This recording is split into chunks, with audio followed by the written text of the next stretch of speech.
Ulangan pasal 18 ayat 1-8. Penghasilan imam dan orang Lewi. Imam-imam orang Lewi, seluruh suku Lewi janganlah mendapat bagian milik pusaka bersama-sama orang Israel. Dari korban api-apian kepada Tuhan, dan apa yang menjadi miliknya harus mereka mendapat rezeki. Janganlah ia mempunyai milik pusaka di tengah-tengah saudara-saudaranya.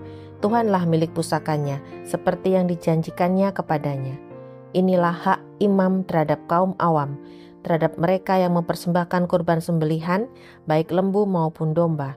Kepada imam haruslah diberikan paha depan, kedua rahang, dan perut besar.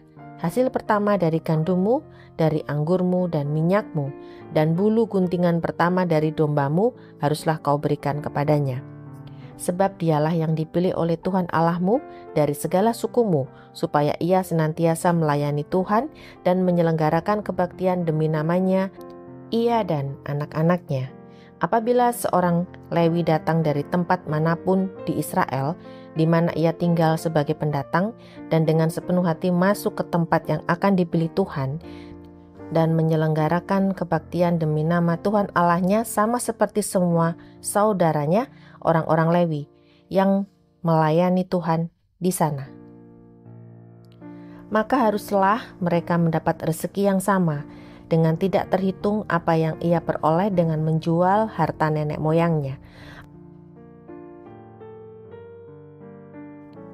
Ayat 9-22, bertenung dan bernubuat. Apabila engkau sudah masuk ke negeri yang diberikan kepadamu oleh Tuhan Allahmu, maka janganlah engkau belajar berlaku sesuai dengan kekejian yang dilakukan bangsa-bangsa itu. Di antaramu janganlah didapati seorang pun yang mempersembahkan anaknya laki-laki atau anaknya perempuan sebagai korban dalam api, ataupun seorang yang menjadi petenung, seorang peramal, seorang penelaah, seorang penyihir, seorang pemantera, ataupun seorang yang bertanya kepada arwah atau kepada roh peramal, atau yang meminta petunjuk kepada orang-orang mati. Sebab setiap orang yang melakukan hal-hal ini adalah kekejian bagi Tuhan, dan oleh karena kekejian-kekejian inilah Tuhan Allahmu menghalau mereka dari hadapanmu. Haruslah engkau hidup dengan tidak bercela di hadapan Tuhan Allahmu. Sebab bangsa-bangsa yang di daerahnya akan kau duduki ini mendengarkan kepada peramal atau petenung. Tetapi engkau ini tidak diizinkan Tuhan Allahmu melakukan yang demikian. Seorang nabi dari tengah-tengahmu, dari antara saudara-saudaramu, sama seperti aku, akan dibangkitkan bagimu oleh Tuhan Allahmu. Dialah yang harus kamu dengarkan.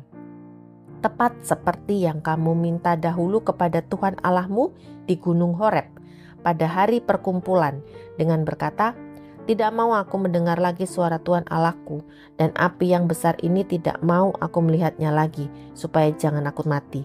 Lalu berkatalah Tuhan kepadaku, apa yang dikatakan mereka itu baik. Seorang nabi akan kubangkitkan bagi mereka dari antara saudara mereka. Seperti engkau ini, aku akan menaruh firmanku dalam mulutnya, dan ia akan mengatakan kepada mereka segala yang kuperintahkan kepadanya. Orang yang tidak mendengarkan segala firmanku yang akan diucapkan nabi itu demi namaku, daripadanya akan kutuntut pertanggungjawaban.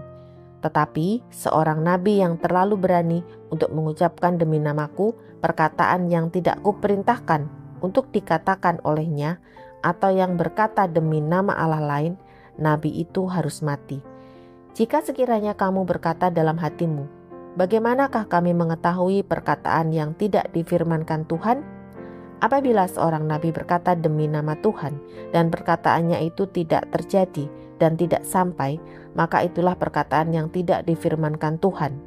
Dengan terlalu berani nabi itu telah mengatakannya, maka janganlah gentar kepadanya.